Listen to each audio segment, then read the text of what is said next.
सो आज हम पढ़ने वाले हैं क्लास 9 का मैथ एक्सरसाइज 1.1। हमने चैप्टर 1 का इंट्रोडक्शन पढ़ लिया है। अगर आपने इंट्रोडक्शन वाला वीडियो नहीं देखा है तो जल्दी से जाके देख लीजिए, आपको लिंक डिस्क्रिप्शन बॉक्स में मिल जाएगा या फिर वीडियो के लास्ट में एंड स्क्रीन पर भी आपको उस वीडियो का लिंक मिल जाएगा। अदरवाइज प्लेलिस्ट में सारे वीडियोस अवेलेबल होते हैं। मैं जो भी 9th क्लास का वीडियो अपलोड करूंगी मैथ का सारे वीडियोस में प्लेलिस्ट में ऐड कर दूंगी, तो आप वहां से भी देख सकते हैं। एंड आज के वीडियो में हम एक्सरसाइज 1.1 को पूरा कंप्लीट करने वाले हैं, समझने वाले हैं। इसलिए अगर आप लोग चैप्टर 1.1 को पूरी तरह से समझना चाहते हैं तो प्लीज ये वीडियो पूरा देखिएगा। वीडियो हेल्प लगे तो वीडियो को लाइक, चैनल को सब्सक्राइब एंड बेल आइकन को प्रेस जरूर कर लीजिएगा ताकि आपको मेरी फ्यूचर वीडियोस की नोटिफिकेशन मिल सके। So let start the video. Exercise 1.1 में है, क्या शून्य एक परिमेय संख्या है? क्या इसे आप p बटा q के रूप में लिख सकते हैं जहां p और q पूर्णांक है और q इक्वल टू 0 नहीं है?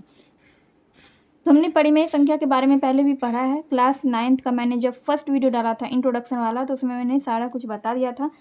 अगर आपने इंट्रोडक्शन वाला वीडियो नहीं देखा है तो जाके देख लीजिए, लिंक आपको डिस्क्रिप्शन बॉक्स में मिल जाएगा या फिर इस वीडियो के लास्ट में एंड स्क्रीन पर आप क्लास 9th मैथ का फर्स्ट वीडियो देख सकते हैं। तो फर्स्ट नंबर में ही 2 क्वेश्चन दिया गया है। पहला है कि शून्य एक परिमेय संख्या है। तो हम लोग जानते हैं कि शून्य एक परिमेय संख्या है, ठीक है। परिमेय संख्या क्या होता है? जिसको हम p बटा q के रूप में लिख सकते हैं। तो शून्य को भी हम p बटा q के रूप में लिख सकते हैं, इसलिए शून्य एक परिमेय संख्या है। जैसे कि मान लीजिए यहाँ पर हमने लिखा 0, ठीक है। तो 0 को हम 0 बटा 1 भी लिख सकते हैं। और इसमें क्या कह रहे हैं कि q इक्वल टू 0 नहीं होना चाहिए, यानी ऊपर वाले को हमने माना p और नीचे वाले को q, ठीक है। तो यहाँ पर क्या है, q 0 नहीं है। तो शून्य क्या है? शून्य एक परिमेय संख्या है और p बटा q के रूप में लिख सकते हैं। तो यहाँ पे मैंने आपको लिख के बताया, इसको हम p बटा q के रूप में लिख सकते हैं। 0 को हम 0 बटा 1 लिख सकते हैं। यहाँ पर q इक्वल टू 1 है, 0 नहीं है, इसलिए 0 एक परिमेय संख्या है। तो फर्स्ट क्वेश्चन में बस आपको इतना ही पूछ रहा था कि शून्य एक परिमेय संख्या है या नहीं और इसको आप p बटा q के रूप में लिख सकते हैं या नहीं। तो मैंने आपको बता दिया शून्य एक परिमेय संख्या है और इसको हम p बटा q के रूप में लिख सकते हैं, जहाँ पर q 0 बटा 1, तो नीचे क्या आ रहा है, 1 आ रहा है, क्या है, 0 नहीं है, इसलिए 0 एक परिमेय संख्या है। नाउ नेक्स्ट क्वेश्चन है, 3 और 4 के बीच में 6 परिमेय संख्याएं ज्ञात कीजिए। तो ये क्वेश्चन भी बिल्कुल आसान है। 3 और 4 के बीच में हमें 3 और 4 के बीच में कितनी परिमेय संख्या ज्ञात करनी है? 6 परिमेय संख्या में इन दोनों के बीच में ज्ञात करनी है। तो हम क्या करेंगे, जैसे देखिए यहाँ पर 6 परिमेय संख्या आपको ज्ञात करने के 6 परिमेय संख्या ज्ञात करने के लिए बोल रहा है। तो जितना भी परिमेय संख्या ज्ञात करने के लिए बोल रहा है उससे एक ज़्यादा हम ले लेंगे। 6 बोल रहा है तो 7 लेंगे, ठीक है। तो यहाँ पर हम क्या करेंगे, 3 और 4, 3 गुना 7 बट्टा 7 करेंगे। जबकि जितना परिमेय संख्या ज्ञात करने के लिए बोलेगा उससे एक ज़्यादा लेंगे और उसी को उसी नंबर से बटा कर देंगे, ठीक है। तो 3 गुना 7 बटा 7 और 4 गुना 7 बटा 7, बस आपको इतना ही करना है। 3 गुना 7 21 होगा, 21 और नीचे क्या है, 7 है। 4 गुना 7 28 होगा, 28 बटा 7, ये 2 नंबर निकल के आ गया। देखिए अगर हम किसी भी संख्या को उसी नंबर से बटा करते हैं, जैसे कि 7 बटा 7 हमने किया, तो इसका रिजल्ट क्या आएगा, 1 आएगा। इसलिए हम इसको इसे गुना कर सकते हैं और इसमें कोई भी बदलाव नहीं आएगा। अगर हम किसी भी नंबर को उसी नंबर से बटा करते हैं तो इसका रिजल्ट क्या आएगा, 1 आएगा, ठीक है। इसलिए हम यहाँ पर 6 परिमेय संख्या ज्ञात करने के लिए बोल रहा था, तो इससे एक ज़्यादा हमने लिया और इसी से बटा किया, यानी कि भाग किया। और इसको हमने क्या किया, 3 गुना 7 बटा 7 और 4 गुना 7 बटा 7, इसको हमने गुना कर दिया। तो 3 गुना 7 21 और नीचे 7 आया, 4 गुना 7 28 और नीचे 7 आया। 21 बटा 7 और 28 बटा 7 के बीच आप आसानी से 6 परिमेय संख्या निकाल सकते हैं। तो 21 के बाद क्या आएगा, 21 के बाद आएगा 22 बटा 7, फिर 23 बटा 7, 24 बटा 7, 25 बटा 7, 26 बटा 7 और लास्ट में 27 बटा 7, ठीक है। 1 2 3 4 5 6, तो यहाँ पर हमने 3 और 4 के बीच में 6 परिमेय संख्या ज्ञात कर लिया है। तो ये होगा आपका आंसर क्वेश्चन नंबर सेकंड का। क्वेश्चन नंबर सेकंड का आंसर ये रहा आपका। एंड आई हमने देखा कि हमने किस तरह से संख्याओं के बीच परिमेय संख्या ज्ञात। नाउ नेक्स्ट क्वेश्चन है, 3/5 एंड 4/5 के बीच 5 परिमेय संख्याएं ज्ञात कीजिए। तो यहाँ पर कितना बोल रहा है, 5 परिमेय संख्या ज्ञात करने के लिए बोल रहा है। तो चलिए देखते हैं। तो यहाँ पर 3 बटा 5 और 4 बटा 5 के बीच हमें 5 परिमेय संख्या ज्ञात करना है। कितना, 5 परिमेय संख्या में ज्ञात करना है। 5 बोल रहा है तो इससे एक ज़्यादा हम लेंगे, यानी कि 6, और इसी से हम क्या करेंगे, भाग करेंगे, यानी कि 6 बटा 6 से इन दोनों को हम गुना करेंगे, ठीक है। 3 बटा 5 गुना 6 बटा 6, फिर इसको भी 4 बटा 5 गुना 6 बटा 6 गुना कर देंगे। 3 गुना 6 18, 5 गुना 6 30, फिर यहाँ पर 6 गुना 4 गुना 6 24 और नीचे हो जाएगा 30। 18 और 24 के बीच हम आसानी से 5 परिमेय संख्या ज्ञात कर सकते हैं।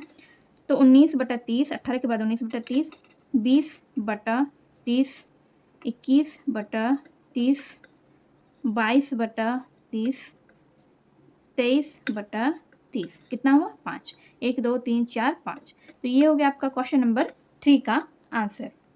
क्वेश्चन नंबर 4 में आपको सत्य और असत्य लिखना है और इसमें जितने भी स्टेटमेंट वगैरह दिए गए हैं मैंने आपको सारा चीज इंट्रोडक्शन वाले वीडियो में बताया है। अगर आपने इंट्रोडक्शन वाला वीडियो नहीं देखा है तो जल्दी से जाकर देख लीजिए। थंबनेल आपको यहाँ पर स्क्रीन पर दिख रहा होगा एंड लिंक आपको डिस्क्रिप्शन बॉक्स में मिल जाएगा और लास्ट में भी एंड स्क्रीन पर आपको उस वीडियो का लिंक मिल जाएगा इंट्रोडक्शन वाले वीडियो का, तो वहाँ से देख लीजिए। एंड क्वेश्चन नंबर 4 बहुत आसान है, वीडियो को ध्यान से देखिए, सीखिए। चलिए स्टार्ट करते हैं। Question number 4। क्वेश्चन नंबर 4 में कह रहा है कि नीचे दिए गए कथन सत्य हैं या असत्य, कारण के साथ अपने उत्तर दीजिए। तो यहाँ पर पहला कथन है प्रत्येक प्राकृत संख्या एक पूर्ण संख्या होती है। तो इसका आंसर हम क्या लिखेंगे? इसका आंसर हो जाएगा सत्य। सत्य क्यों होगा? देखिए प्राकृत संख्या में हमने क्या पढ़ा था? प्राकृत संख्या में होता है गिनती वाली संख्या। गिनती वाली जितनी संख्या होती है उसको हम क्या कहते हैं? प्राकृत संख्या कहते हैं। ठीक है, तो प्राकृत संख्या एक पूर्ण संख्या भी होती है। पूर्ण संख्या जो होता है उसमें सिर्फ क्या होता है? उसमें होता है सिर्फ जब हम प्राकृत संख्या में 0 ऐड कर देते हैं तो वो पूर्ण संख्या बन जाता है। तो इसमें ये पूछ रहा है कि प्राकृत संख्या एक पूर्ण संख्या होती है। बिल्कुल, प्राकृत संख्या एक पूर्ण संख्या होती है। जैसे कि 1 2 3 4 5 6 और जितना भी जहाँ तक हम गिनती कर सकते हैं, जितनी भी गिनती वाली संख्या होती है सब क्या होती है? पूर्ण संख्या होती है। तो ये कथन बिल्कुल सत्य है। देखिए प्राकृत संख्या पूर्ण संख्या होती है क्योंकि देखिए प्राकृत संख्या क्या होता है? 1 2 3 4 और अनंत तक। इसमें सिर्फ जब हम 0 ऐड कर देते हैं तो वो पूर्ण संख्या बन जाता है। लेकिन यहाँ पर क्या पूछ रहा है कि प्रत्येक प्राकृत संख्या, यानी कि ये प्राकृत संख्या है, एक पूर्ण संख्या होती है। तो बिल्कुल ऐसा होता है, प्राकृत संख्या में ही सिर्फ जब हम 0 ऐड कर देते हैं तो वो पूर्ण संख्या बन जाता है। तो इसलिए इसका आंसर हो जाएगा सत्य। दूसरा है प्रत्येक पूर्णांक एक पूर्ण संख्या होती है, असत्य होगा।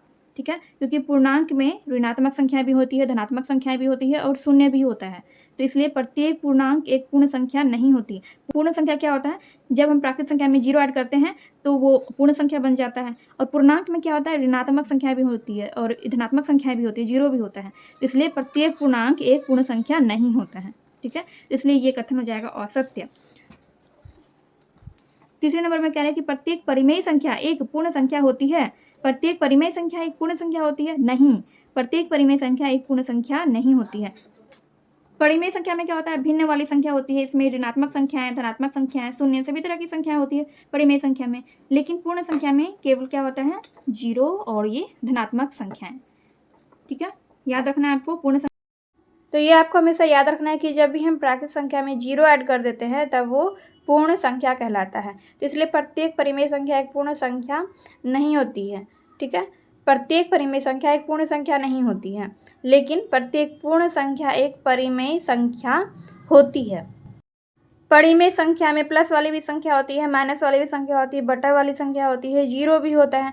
तो ये सारा चीज़ परिमेय संख्या में होता है। और परिमेय संख्या क्या होता है? जिसको हम 1/2 यानी p/q के रूप में लिख सकते हैं, बटा के रूप में लिख सकते हैं, वो परिमेय संख्या कहलाता है। ठीक है, लेकिन पूर्ण संख्या में बटा वाली संख्या नहीं होती है, माइनस वाली संख्या भी नहीं होती है। इसमें सिर्फ 0 और प्लस वाली संख्या होती है। ठीक है, एक्सरसाइज 1.1 कंप्लीट होता है एंड आई होप आपको सारे क्वेश्चन अच्छे समझ में आ गए होंगे। अगर क्वेश्चन समझ में आए, वीडियो हेल्पफुल लगे तो प्लीज वीडियो को लाइक कीजिए एंड कमेंट करके बताइए कि आपको वीडियो कैसा लगा। तो चलिए हम मिलते हैं नेक्स्ट वीडियो में नेक्स्ट एक्सरसाइज के साथ। जय हिंद।